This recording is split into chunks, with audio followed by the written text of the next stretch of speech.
Good morning and welcome to the South Florida Business Partnership Legislative Action Committee's policy briefing for our area. Today's topic is Amendment 2, raising the minimum wage to $15 an hour, presented by Florida Chamber of Commerce's own President and CEO, Mr. Mark Wilson. Today, this is one of the major topics for our election ballot on November 3rd, and we wanted to make sure that you were advised of that and giving you the best information that will help you make the best decision in your voting choices. Mark, I'm going to be able to pass over connection to you for the presentation. Again, it is my privilege to introduce to you Mr. Mark Wilson, President of the Florida Chamber of Commerce. All right. Thank you very much, Robert. Give me just a second here. I want to share my screen as soon as I can. Robert, have you given me that? Yeah, I have given you the opportunity to do that. All right. Give me just a second here. There we go. All right.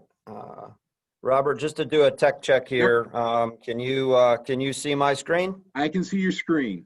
All right, perfect. Well, first of all, everyone who's dialed in, welcome to this conversation today. And Robert, thank you so much for your leadership. I know we both were participating the last few days in a statewide conference where most of the leading chambers of commerce in Florida were gathered together to really talk about, how do we move Florida forward together where chambers of commerce can help make communities stronger. And so, Robert, thank you for your leadership and what you do on a daily basis. So here's what I'd like to propose this morning is, Florida is obviously in a state of change, and most of the country wants to be like Florida. And we're one of the roughly 25 states that allows ballot proposals to be put on the ballot. Florida happens to be one of the easiest in the nation.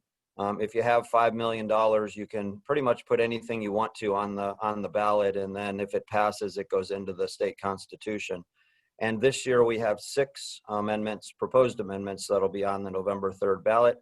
One of them is going to be called Amendment 2, and it's about minimum wage. So when Robert asked if I could do this morning, we cleared the calendar and I wanted to be able to have this conversation.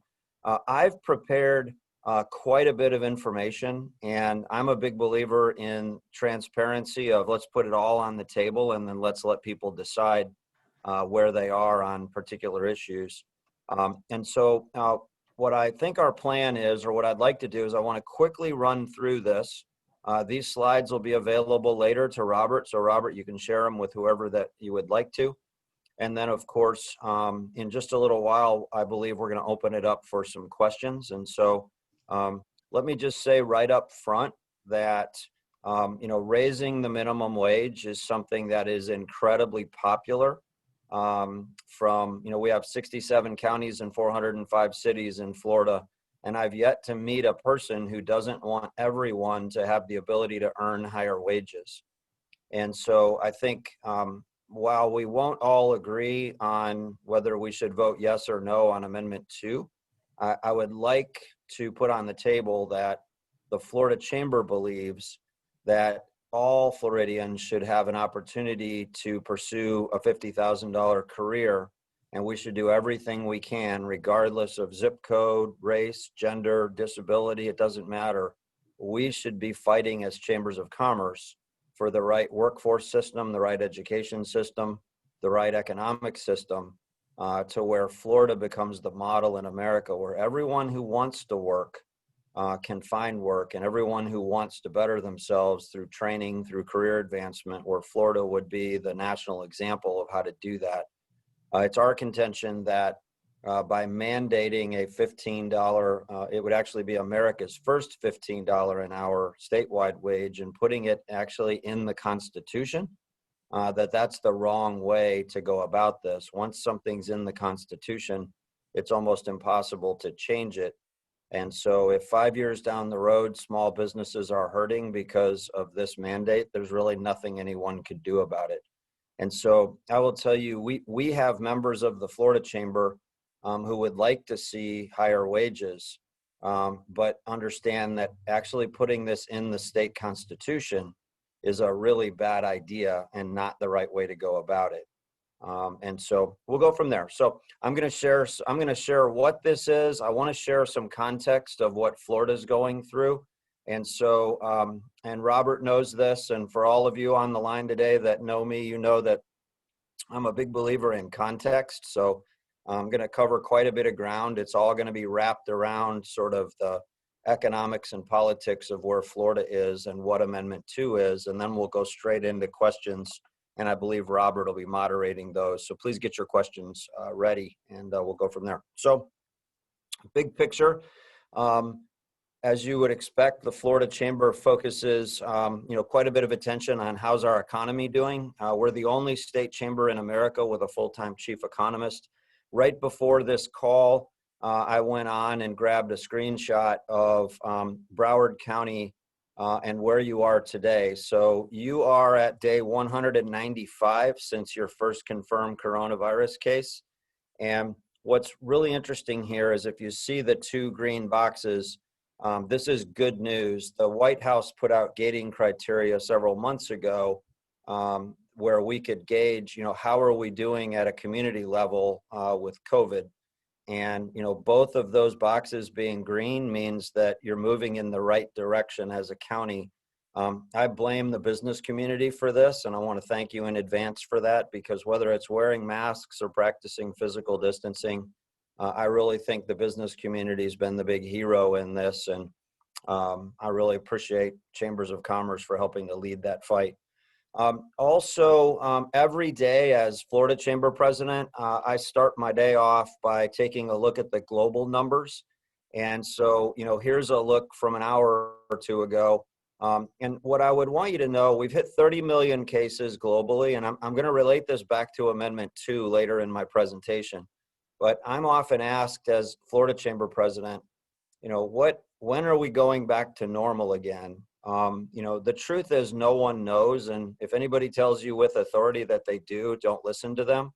My personal opinion is, 1 year from now, we will still be talking about when are we going to go back to normal. And so I personally think it's, somewhere around Q3, Q4 of 21, but I'm probably wrong, and somebody on this call is probably right. But what I'd want you to look at is India. I said about a month ago that I thought India was ultimately going to be the number one nation or number one place in the world with the number of cases. They're quickly catching up to the United States. I would imagine they'll pass us.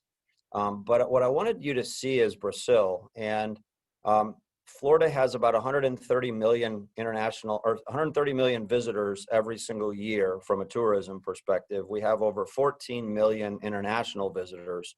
And usually about 1.2, 1.3 million come from Brazil alone. And so, if you just look at one of our most important partners, Brazil, and you look at the fact that, they have 3 to 4 times as many cases as people who come to the US every year, or to Florida every year, until these global numbers calm down and until we can really move people around, I think we need to realize we're going to be in this for a while. And I want you to think about the impact that has when you think about minimum wage and you think about jobs going away for people who are earning less than, say, $16, $17, $18 an hour. It's something we really have to pay a lot of attention to. I'm often also asked on COVID, how do you think Florida's doing? One of the numbers that really matters most is how are we doing protecting our healthcare system? And again, most people want to criticize Florida for the way we've gone over after COVID. I think we're a national best practice. In fact, I think we're an international best practice in terms of how we protected our most vulnerable citizens and also how we protected our healthcare system. And I think a year from now, when the history books are written, I really believe that Florida is going to stand out globally as one of the places that did everything that they could to protect the healthcare system and to protect the most vulnerable. There's an over-reliance on number of cases, in our opinion, and I'm saying all this in light of Amendment 2 because a lot of people are going to want to know, how is a minimum wage mandate going to impact the economic recovery coming out of COVID? And I'll speak to that in a minute. The last thing I want to say about COVID before we dive into the numbers and we really talk about Amendment 2 is all of us, we have 22 million Floridians now, and we have 14 million registered voters. As president of the Florida Chamber, other than maybe Governor DeSantis, I think I talk to more business leaders in more parts of Florida in any given week than anybody else does, bar none.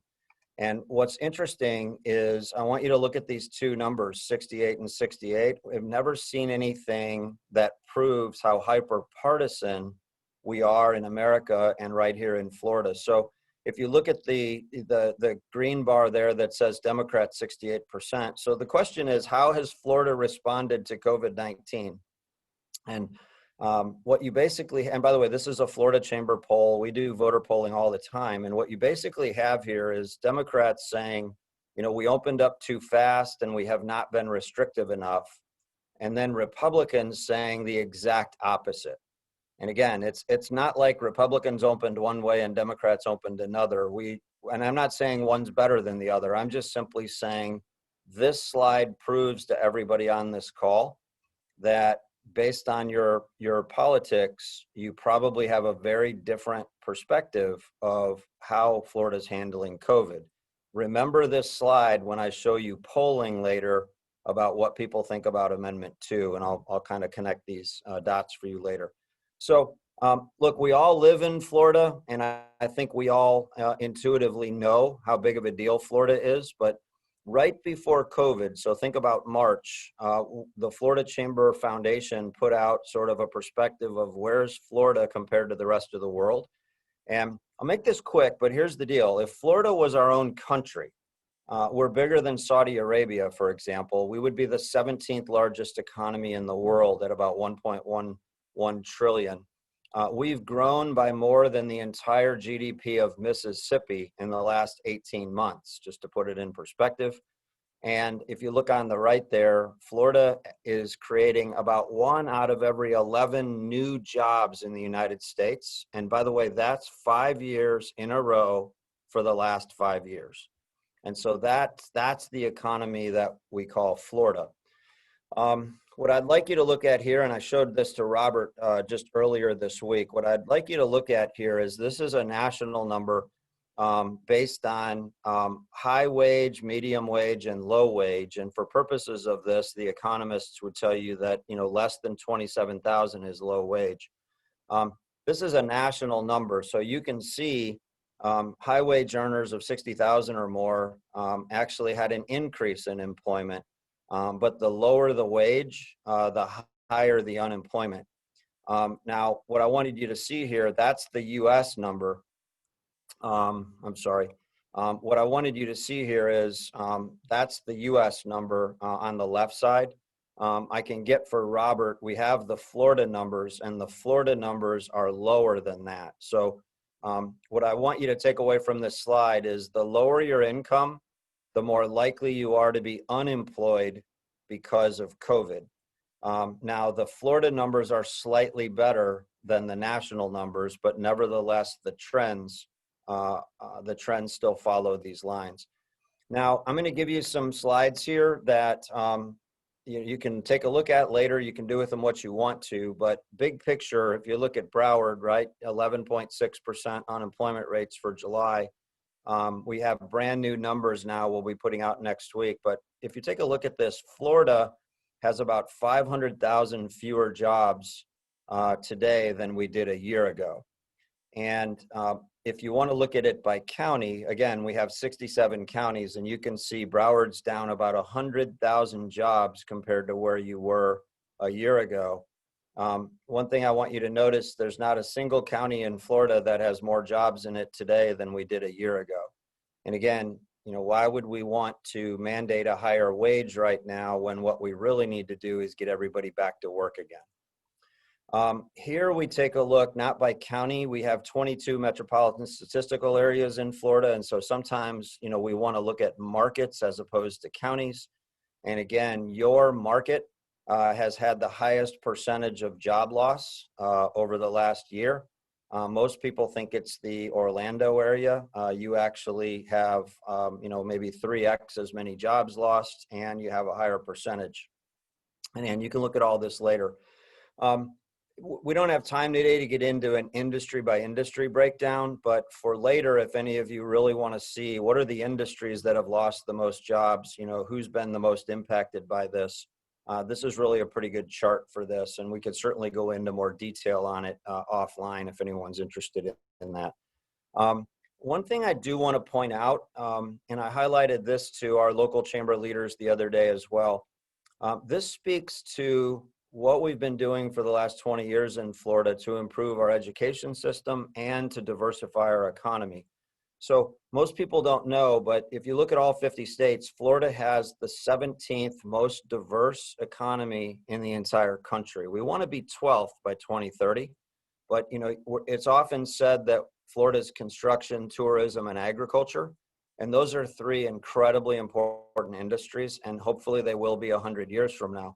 But we've very much focused on diversifying our economy. And, you're in the fourth most diverse part of Florida from an economic diversification standpoint. Again, this is all on the floridascorecard.org. If you want to talk about Broward County, what's interesting, I mentioned, you have 98,000 fewer jobs than you did last year. But if you look at the net change, and this is actually off by 1 month, it's the 98,000 is an improvement. You were at 129,000 the month before. All right, so Robert asked me to talk about Amendment 2. I'm going to do the best I can to quickly walk through this, and then we'll get to some political slides, and then I want to go right into some questions. So we have 6 amendments on the ballot. And remember, there's 5 ways that an amendment can get on the ballot in Florida. One of the ways is technically called the Citizens Initiative.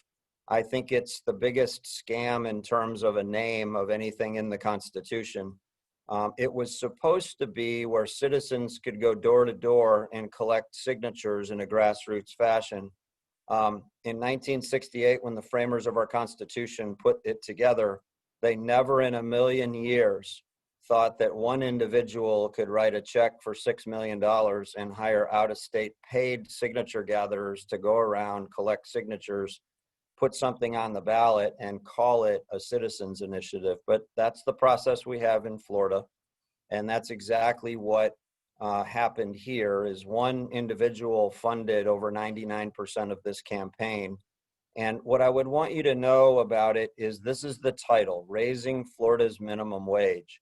So when voters go in to vote, whether they vote, early or by mail or in person, what they're going to see is a title that says Raising Florida's Minimum Wage. I don't know very many people who think that's a bad idea on the surface, right?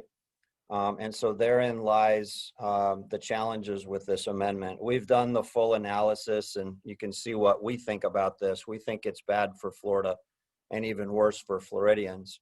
And I'll try to make that case here today.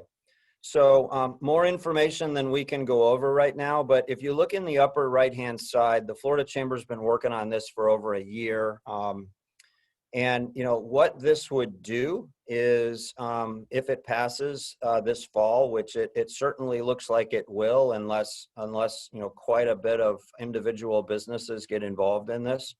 What'll happen is we'll go to $10 at the end of next year, and then it'll go up $1 a year after that. And then once we hit $15, it will forever go up according to inflation. So it doesn't stop at 15.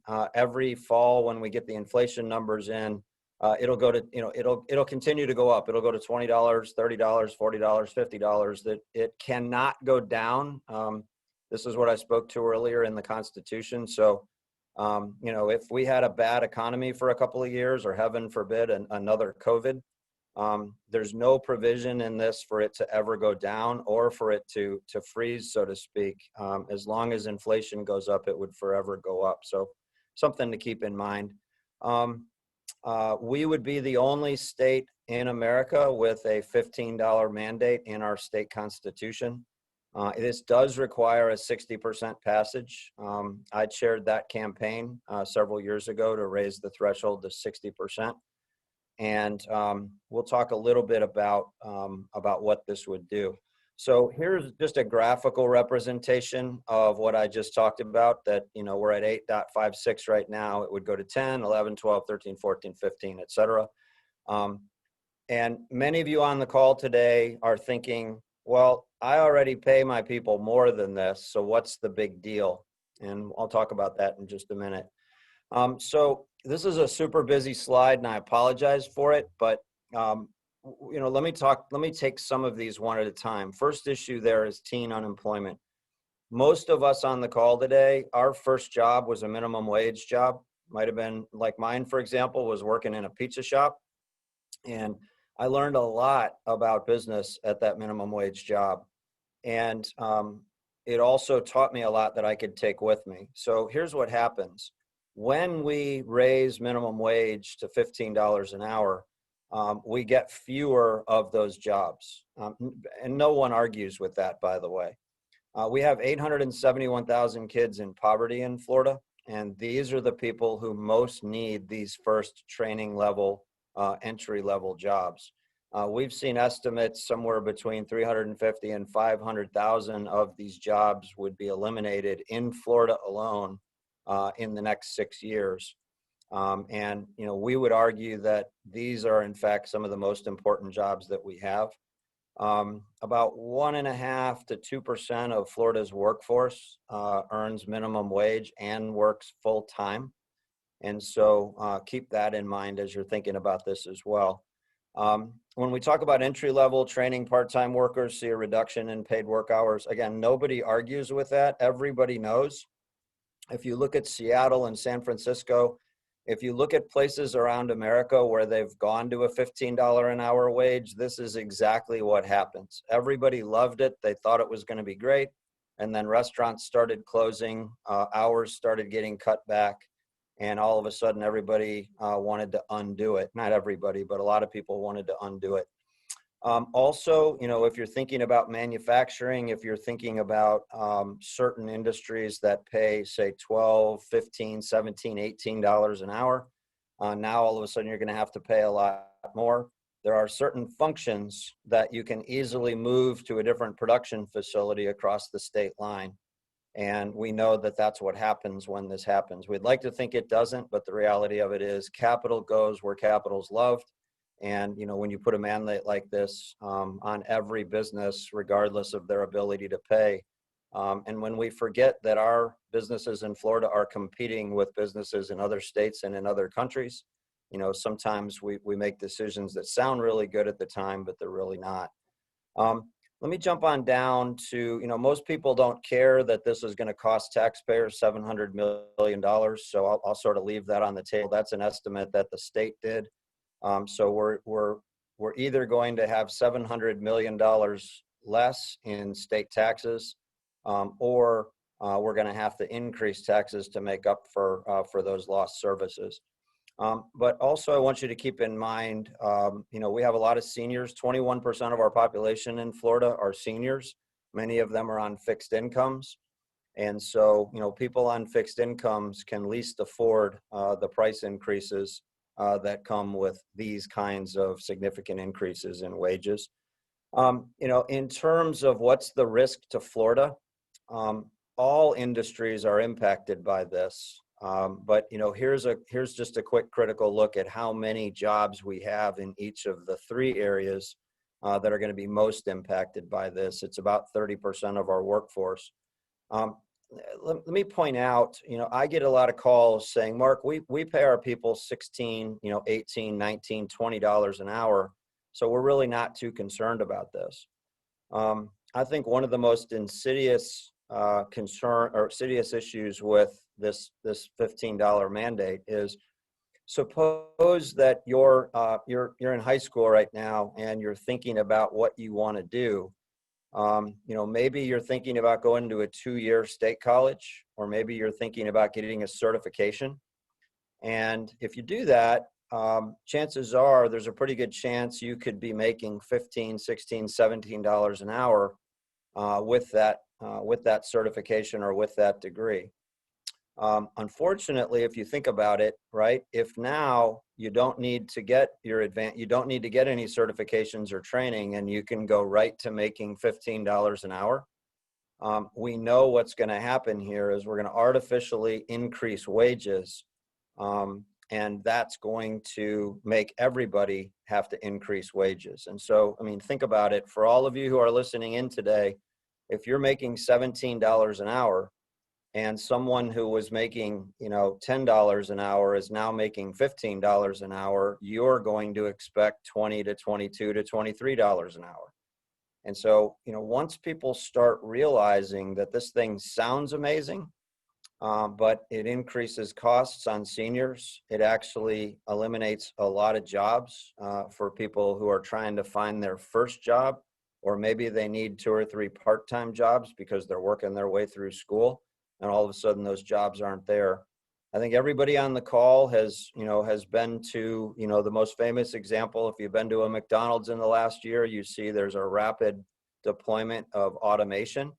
And this is exactly what businesses do when they're faced with these kinds of challenges. And so, between a rapid acceleration of automation, moving jobs elsewhere, no one argues that a lot of these lower, minimum wage opportunities are going to be gone. Nobody argues with that.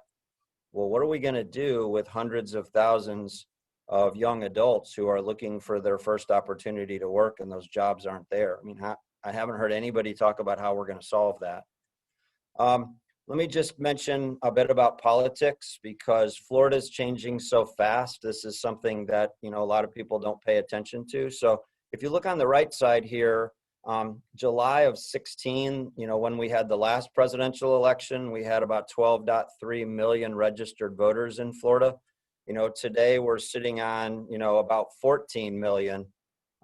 What's important here is the Democrats in Florida have an advantage of about 200 and, let's call it 36,000 registered voters. And what's really interesting, and I think history books will be written about this, there's a reason that the backer of the minimum wage amendment, the person who's put, probably close to $10 million into it, there's a reason that they chose 2020.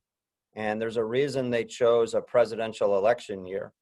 And it's not because minimum wage is an issue that's important or not. It's because in a presidential election year, it's an incredibly smart tool for a voter turnout mechanism. And I'll show you what that looks like in just a minute. But I think everybody on the call today knows that Florida is far and away the most important state in America on the road to the White House. And so, in an election where a couple $2 billion is going to be spent trying to win the White House, it's an incredible bargain to put $10 million into a petition drive to put something on a ballot that's popular, that can be used by one party for voter turnout. And that's not hyperbole. I'm not making that up. That's exactly what the plan is. And I simply wanted to show you what the numbers look like, because it's a really smart strategy. And I have to tell you, the guy behind this amendment is one of the smartest people that we know. He's an entrepreneur. And this is the kind of thing, that we're seeing more and more of in Florida and across the country. California has been doing it for a long time. It's happened in states like Michigan.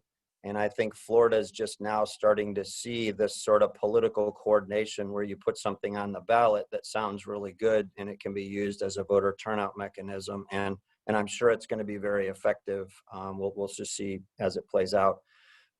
In terms of intensity, if you look at 16 to 20, I like to provide this slide to give you a little bit of context. If you look back in 16, Democrats had led the voter registration year to date through July of 16. if you look at it this year, look at that. It's not Republicans or Democrats that have led this year. It's no party, followed by Republicans, and then Democrats are in third. Robert, if I could, maybe just a little context on the elections, and then maybe we can go right to questions. What you're looking at here is a major shift in what's going on in Florida. What I had our team do is just compare the 2016 primary turnout to the 2020 primary turnout. Unless you've been under a rock for the last 3 months, you know that there's a lot of discussion going on about vote by mail or absentee ballots, if you will. And what's interesting is if you look at 2016, Republicans had more vote by mail than Democrats did. But this year, there's been a lot of narrative about, should you vote by mail? Should you not vote by mail? And if you look at what's happened in 2020, the Democrats far outpaced the Republicans. So they did a complete shift. And at least in the primary this year, the Democrats clearly have figured out how to leverage vote by mail. It remains to be seen what's going to happen in November. But look what I've also highlighted on the bottom here, right? 60% of ballots were cast vote by mail, which is the first time in Florida that that's happened. And so, obviously this is directly tied to COVID. That's one reason I gave all the COVID numbers earlier. We're clearly going to be in a COVID environment in November. And so, I would expect, that these trends are going to continue. So be thinking about that. I don't want to go over this right now, but it's available if anybody wants to look later. Obviously, unlike most local chambers, the Florida Chamber does have a pretty significant political operation, and we endorse Democrats and Republicans in the primary and in the general. And if anybody wants to see, kind of what happened there, happy to go over that later.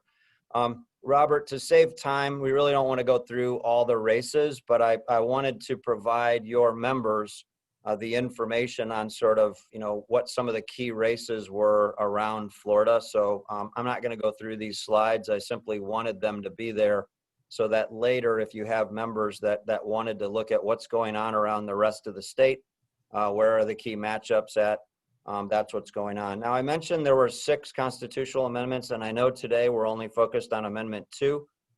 We do not take positions on every amendment. But you can see right there on the left side, so that you know how to read this later, on the left side is the title. That's what voters will see. The summary has to be 75 words or less. The voters will also see that summary. And so that's all the information voters will see when they go in to vote. They'll see the title and they'll see the summary, and they'll make their decision. If they hadn't made it by then, they'll make their decision when they read it. These are the other 3 amendments that are on the ballot. Happy to try to go over those later. You can see here, we agree with Governor DeSantis that, whether you like this amendment or not, putting it in the state constitution is just not a good idea. Now, I mentioned polling, right? And so we're doing polling all the time. And what's really interesting here, I mentioned before, just how clever it was by the backer of this amendment to put it on the ballot in a presidential year. He clearly had the means to put it on in 2018 or wait till 2022, but there's a strategy reason to put it on here, and you're looking at it right now. Almost 90% of Democrats want to raise the minimum wage. And if you look at it, Republicans, by a slim margin, 10 points or so, they don't want to do this. And so, and then look at the NPAs in the middle. Now, what I would tell you is a lot of people look at this slide and they say, wow, this is going to pass. Everybody loves it. Well, remember, when we do polling, the only thing voters see is the title. And so if you go around and ask 50 people today, do you think raising Florida's minimum wage is a good idea? Most people, about 70% of people, are going to say yes. Yeah, that sounds like a good idea. If you ask them, what is minimum wage today? Virtually no one can answer that question. And so what we find is if we then ask them, well, what if raising the minimum wage would eliminate hundreds of thousands of jobs for teens and people who need part-time work? they say, oh, well, no one told me that, but now that I know that, I don't like this anymore. Okay, well, what if you knew that 21% of our population are seniors and many of them are fixed incomes, and this is going to impact their cost of living? Well, then, nobody told me that. I would be against it. Okay, well, what if I told you that going to $15 is going to cause some companies to move to automation a little faster, just like McDonald's has done, or some companies are going to move part of their production to another state? People say, oh, well, now that I know that, I don't like this. And so just like many constitutional amendments in Florida, people, this is the old don't judge a book by its cover. Most people love the cover of this book, but most people aren't having an honest discussion about what this would do in the ripple in our economy. So our fear is, instead of having a focus about how do we create economic opportunity for all Floridians in every single zip code, this gets reduced down to, do you want to raise minimum wage or not, with really no dialogue and discussion like we're having today. I put this up here because we're available anytime for more information later if you'd like to be able to download information on this. Robert, I want to pause there because this is generally where I end the presentation. I have a couple slides on Broward County that I was hoping to show relative to poverty, but I know how we're doing on time, and I wanted to leave it up to you if you want to go right to questions, or if I can show 3 or 4 more slides. No, because of our partnership with you, Mark, I think this is a great point to talk, and it is relevant to the topic. So I'd go ahead and allow you to do. Okay, thank you, Robert. I really appreciate that. I owe you one. So I think for those of you who have worked with me for years, you know that a passion we have at the Florida Chamber is to look at poverty in Florida and to unify the business community to really figure out over the next decade, how can we cut childhood poverty in half in Florida? And then how do we create a pathway out of poverty for the other half by the time we get to 2030? When I testified on this in Congress 5 years ago, one of the big wake-up calls that I had was just the incredible gap that existed in information and awareness in Florida's business community on 2 levels. One is just the sheer lack of information about how many kids in the zip code you live in or where your business is are actually living in poverty. And I will tell you, most business leaders that I talk to tell me that there's no poverty in the zip code that they live in, and they don't think there's any poverty in the zip code where they work. And most are stunned and shocked to learn that there's actually quite a bit of poverty in the zip codes where they live and in the zip codes where they work. And the second issue has to do with 3rd grade reading scores. We have about 98 or so thousand 3rd graders in Florida that cannot read at the 3rd grade level. And 58% of our 3rd graders in Florida can read at grade level or above. We're actually one of the better states in America, believe it or not. But what we found is business leaders wanted to know what's going on in my zip code, what's going on in my school. And this is directly related to Amendment 2, and I'll show you why in a second. So again, remember what I said earlier, 67 counties, 405 cities. So here's a look at Broward County. And folks, we have been talking about racial inequity and social injustice for a long time at the Florida Chamber. And our poverty initiative and our gap map are really here to help you see what's going on in your backyard. The reason I zeroed in on 33311 in Broward is this zip code has more kids in poverty than any zip code in all of Florida. So we have 983 zip codes in Florida. This particular zip code has more kids living in poverty. Now, a lot of people don't want to talk about social injustice or discrimination, call it whatever you want to. We've been talking about it for a long time. And what I wanted to show you here is look over here at zip code 33311, right? So, we have 9,000 kids living in poverty. That zip code, look down here, that zip code is 84% Black. Now, literally, some of you live there, so you know what I'm talking about. You literally can walk across the street to 33305, and there's 17 kids living in poverty. And that zip code is is only 7% Black. And so, I can't explain, why we did this 50 and 100 years ago, but what I can tell you is we have an equity. And, zip code 33305, the minimum wage may just impact them with higher prices. But you come over here to 33311, and that zip code's impacted by the jobs are not going to be there that zip code absolutely needs in order for people to work their way forward of where they want to go. Robert, you can share this with your members later, but the floridascorecard.org, we have data available on all 67 counties. And what I wanted to point out here is look at most of you know all of the great work that United Way does, and we partner with them on our prosperity initiative. They have something called asset limited income constrained. So this is a different way. This isn't poverty, but this is looking at, how many people are working, but are so constrained by what they pay for rent, for childcare, for healthcare, that it's a significant burden. And if you look over here, the Florida numbers are green, right? Now they're high, but green means they're moving in the right direction. We want fewer than 10% of Floridians in this category by 2030. Over here in Broward, you can see what your numbers are, but the fact that they're red means that your county's going the wrong direction.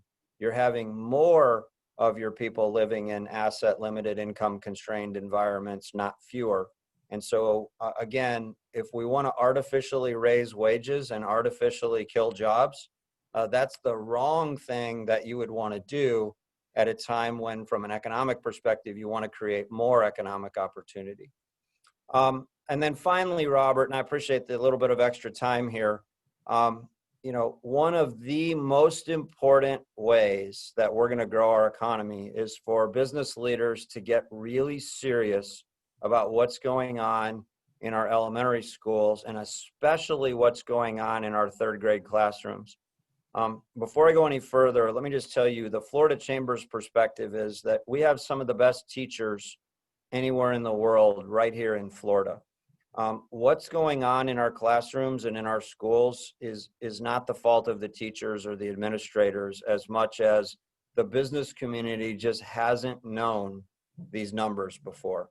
And so the Florida Gap Map exists so that local chambers of commerce, in working with us, can help all of you have access to what's going on at the school level. So if later you go to the Gap Map and you go to Broward County, I'm not live right now in a sense of being online. If I was and I moused over, these are schools in your county. And what you'll see is each school has a number next to it. That number talks to the percentage of kids in that school that can read at grade level. But we also have, if you mouse over it, if we were live, you would see the number of kids in that school in third grade that cannot read at grade level. And here's what's so special about the business community, and I'm sure there's people on this phone right now who are in this category. If you knew that there's 62 kids in a school down the street from your business or your home that can't read at grade level, your first question is, what can I do about that? How can I work with that school? What can we do? Folks, I would ask, let's not blame the schools and teachers. Let's instead say, what can the local business community do one school at a time? Our goal is that 100% of our third graders in Florida, again, regardless of race, regardless of gender, regardless of their zip code, their disability, their ability, their religion, all of us will benefit if we focus on how do we get 100% of our kids reading at third grade level. And so, Robert, I'm going to end there. My email address is there. I'm going to turn it back over to you. I know I covered a lot of ground, but if all we did was talk about a minimum wage amendment without the context of where Florida is and how this would impact people, and how does this impact what we're trying to do when we're trying to get people out of poverty, I thought it was all good perspective, and I appreciate you indulging me and letting me go through all of that. So happy to take questions or criticism or whatever you want to talk about. Now, Mark, we do have a few questions. I do want to say before I go into the questions, though, one of the things that I've enjoyed and I see going on at the Florida Chamber and with the other chambers that are partnering with you is that we are looking at this minimum wage aspect, but even more so with that, we are looking at, hey, this isn't the place to be right now. Here are some things that we definitely need to be looking at to fix the issues of poverty within our area. Because if we take care of that poverty aspect, this minimum wage issue just goes away. And so I do want to thank the Florida Chamber for definitely looking into that and being respected. But the first question that came up is, with all these things going on, why are we not hearing more about the minimum wage, this minimum wage issue on the side, as you have given us the facts and figures about how things are going forward, would go forward? Yeah, Robert, that's frustrating for me too, because over a year ago we came out against this amendment, and I think COVID happened in March, and the more we started talking about this, the less people wanted to talk about the elections in general. And, if you think about whether it's presidential politics or whether it's even a state Senate race or a local county race, most voters have not wanted to talk about anything that related to politics. And, if you think about it, almost every campaign in Florida has started much later than they ever did before. Most candidates have less than half of the dollars that they would have otherwise had to run campaigns. And the minimum wage effort is exactly the same. So, Robert, what you have is on the yes side of this, you have an individual, again, who's put over $10 million into this and can self-fund and can pay for all of the ads himself. On the business, on the case that now is not the right time to raise minimum wage, most small businesses that would be pitching in to help raise an awareness campaign are either out of business or are on the sideline or are wondering if they're even going to stay in business post-COVID. And so, it takes about $30 million to run a full-blown statewide awareness campaign. And the reality of it is that's just not in the cards right now. And so I think the reason most people haven't heard much about this is it's a presidential year. And, when Joe Biden or Donald Trump say something, it makes the nightly news and it's all anybody wants to talk about. If Governor DeSantis, makes a decision on COVID, it's all anybody wants to talk about. If your county or your mayor, decides to change a mask mandate around or, open up restaurants that might have been closed before, it dominates the news. And so I think the reality of it is we are competing. We are trying to make noise in a very crowded place with a lot of noise going on. And the only chance we have of defeating this amendment right now is, we have a couple million businesses in Florida with 10.5 million employees. And the only chance we have of getting the word out is to really ask employers to have conversations with employees that says, this thing sounds really good and we want higher wages for everyone, but it doesn't make sense to put it in the Constitution. It doesn't make sense to do this right now as we're trying to relaunch our way out of COVID. And so, Robert, my perspective is I'm very grateful to local chambers of commerce throughout Florida for doing what you're doing today. Voting starts in a matter of days. November 3rd is way too late. We're about to mail overseas ballots, and then we'll have absentee, and then we'll have early. So the next month is incredibly important. What can every business do to help get the word out? We will not have the funding that the Yes side has. And Robert, keep in mind, I mentioned, whether people like it or not, this is being used as a political lever for voter turnout.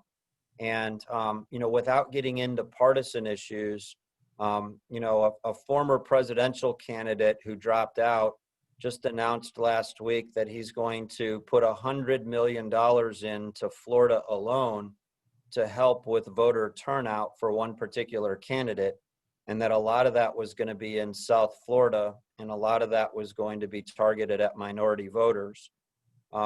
We know how popular this amendment is with the target voter that particular individual is looking to invest $100 million into. So, when you have billionaires putting $100 million into Florida campaigns, I think it's fair to admit we don't have those kind of resources. We don't, and we won't. And if not for local chambers of commerce helping to get the word out, and if not for local businesses who understand how appealing this is, but also how detrimental it is, we really wouldn't have a chance. But we do have a chance. This is polling anywhere from the low 60s to the high 60s, depending on the day we poll it. Once people learn any of the reasons that this isn't good, they quickly vote against this. The problem is it sounds so darn good to most people. So the issue is, are we going to be able to get to enough people ahead of time? And I will tell you, time's running out on that question. Okay. The next question was, other cities throughout the country have done this, nothing on a state level, but is there any info on the impact of these communities? I know we sent out, I think it was last week, a video by John Stossel regarding Seattle specifically. I think it was Seattle. But do you have any more information for how some of these other cities have been affected? Yeah, absolutely. And I will tell you, universally, and Robert, we can actually get you after the call today. We can get you additional cities with additional information. There's been a lot of John Stossel type interviews where people have gone to these cities and have interviewed, especially restaurants and retailers, where they said, we were for this. We thought this was going to be a good thing, but as soon as it passed, a lot of these restaurants have closed. Many of these restaurants have put surcharges on their bills, which then, hits their business as well. And so we don't know of a single place in the United States where they've gone to $15 an hour, where they've said, this was a good thing, this was a great thing, that this actually helped our economy. Most places where this happens, they're now trying to undo what they've done. Also, if you look at some of the cities in California, you actually have businesses trying to get out of the city limits, not only because of the minimum wage mandate, they've also done some pretty stupid things on the regulatory and tax environment as well. Robert, I can get you a list of all of those. That'd be great. In the next couple of hours, but the short answer is yes. Another, just this one's a comment. Shouldn't the marketplace decide minimum wage? Was just a comment that was made. And then another question, how should we look at minimum wage? Right. So the answer to the first question is, that's what we believe. We believe that America is the best place in the world for people who want to work. And to sort of tie it to the second question, when I testified in Congress on this issue of how to overcome poverty, I think it was 4 or 5 years ago, one of the things you have to look at is our country spends right now about $1 trillion on what some people would call entitlement programs, whether that's food stamps or healthcare or free phone or free energy, EBT cards and so forth and so on. I think what's happened in our country, Robert, is, we all, I hope, I don't want to speak for everybody on the call, but I hope we as Americans would all want to provide a safety net for any one of us that falls on hard times. So if you lose your job, for example, none of us want you to lose your home, to have your kids drop out of college, to lose your car. We all want to provide you a safety net so that you can get back into the marketplace and get back to work again. And I think that's the fundamental intent behind some of our entitlement programs. The problem we now have in America, and Robert, I'd be more than happy to come back on and give this presentation, but I do a presentation and the title of it is, would you rather make $9 an hour or $25 an hour? And, we work closely with the Federal Reserve, with the United Way, and our chief economist. We've studied what happens with wages. And so let me give it to you this way, Robert, and I'll make it quick, but here's the deal. Imagine that you were a single dad or a single mom in Florida in poverty, and you have 2 kids under 5. So just picture that for a moment if you want to. And then I were to say to you, okay, you're that single mom or dad, 2 kids under 5, and you're in poverty. And I give you a choice. Would you rather make $9 an hour or $25 an hour? I've given this presentation to 2,500 people in a room before, and every hand in the room says, is this a trick question? I want the 25. Here's the problem. Republicans and Democrats in Congress and in our legislature over the last several decades have created an environment where you are better off at $9 an hour than you are at $25 an hour. And everybody on this call right now saying, that can't possibly be true. Unfortunately, it is. And here's why it's true. Let's suppose you're making $9 an hour today, and you're in that scenario I talked about. You may be getting free and reduced lunch at school. You may be getting free cell phone service. You may be getting free transportation to and from work. You're definitely getting free health care. You're likely getting free job training. You're likely getting free electricity. And I'm not saying that's a good policy or a bad policy, but that's America today. Here's the challenge. I want to better myself, and I want to make $10 an hour, and then I want to make 11, and then I want to make 12. What we do in America is, as soon as I start to make more money, we have what we call at the Florida Chamber a fiscal cliff. When you make an extra dollar, you might actually lose your health insurance. And then if you make another dollar, you might actually lose your daycare. Everybody on this call knows how much health insurance costs, and everybody on this call knows that oftentimes daycare costs more than health care. And so for an extra 50 cents an hour, you might lose $800 a month in daycare. And so one thing we're going to do, Robert, is by going from $8.50 an hour to 10, then 11, then 12, and 13, and 14, and 15, is we have hundreds of thousands of Floridians who today are getting these, you can call them whatever you want to, safety nets, entitlements, whatever word you like. They're going to lose those benefits because now they're going to make too much money to qualify for them. So the question, what should we do about minimum wage?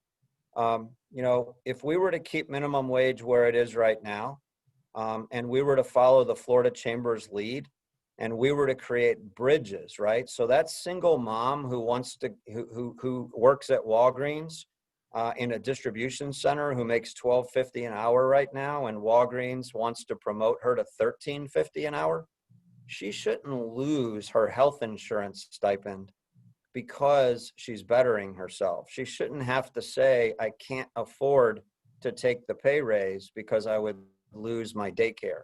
And so this is a lot more complicated than what we pay somebody per hour. Leave it to government to come up with the system we have right now. But Robert, what free enterprise can do that no other system in the world can do is, if we want to value work and we want to value people getting job skills so that they can better themselves, then what we really need to do is we need to lower the cost of living in Florida. And there's a lot we can do about that. We have the 5th worst litigation climate in the United States. We have some of the highest auto insurance rates in the United States, especially in South Florida. And it's not because of accidents. It's because we have more billboards encouraging you to sue someone in Florida than any other state in America and any other country on the planet. And so there are things we can do to drive down cost of living. But Robert, there's a lot we can do to look at reforming the way we do entitlements and safety nets. I'm sure there's at least one person on the call who says, you know, if you make extra money, you should not be entitled to those entitlements. And I'd like to argue against that. I think we need a strategy in Florida and in America where we bridge, you know, that single mom that's making $9 an hour, she is not better off until she gets to $26 an hour. Now, I think it lacks compassion to say that a single mom or a single dad without a high school diploma who has 2 kids in poverty has a fighting chance of working their way forward to $26 an hour. I think we literally have handcuffed millions of Americans and literally millions of Floridians. And so it's a longer story than we have time for today, but if we're serious about cutting childhood poverty in half, we would not only not pass this $15 mandate, we would all get very serious about working with our legislature and our members of Congress at fundamentally reforming the way we do entitlements so that we can honor work. And let's let people keep their safety nets and keep their entitlements so that they can work their way forward. And then they can eventually, we can wean everyone off of these entitlements once they earn enough to pay for them. Anyway, you've hit a spot there that's something, it's really a core purpose of the Florida Chamber is to help advance economic opportunity for everyone. And this particular amendment is literally something that sounds great, but there's literally nothing great about it at all, except for, the political implications of the people who are behind this and what they're trying to accomplish. It's really, I would put it in the category of genius. It's a really smart approach. It's bad for Florida and it's worse for Floridians, but it's a very intriguing approach to try to get somebody elected to the White House for certain. Mark, I want to thank you. We are out of time. I want to thank you and the Florida Chamber of Commerce for everything that you do. You are a great partner for us as we continue to build this relationship. This is the time. We've gone through a lot in this past year of 2020, and the Florida Chamber has definitely helped us with COVID, now with the policies, and you've always been there for us, not just this year, but always, and I want to thank you for that, folks. This is an important vote, and so that's why we wanted to bring it to your attention. We want you to be out there and vote and be informed, and so we'll be sending out information heavily over the upcoming month for you to share with your employees and with your friends and family about why Amendment 2 really should be opposed at this point in time for the state of Florida. And we want to thank all of you who have been with us. Mark, again, thank you very much. I look forward to talking to you soon and sharing the information that you send out to me. Thank you. Ladies and gentlemen, this has been a program of the South Florida Business Partnership Legislation Action Committee. It's our policy briefing. Watch for our next policy briefing on the election next month on the 15th. Thank you and good night.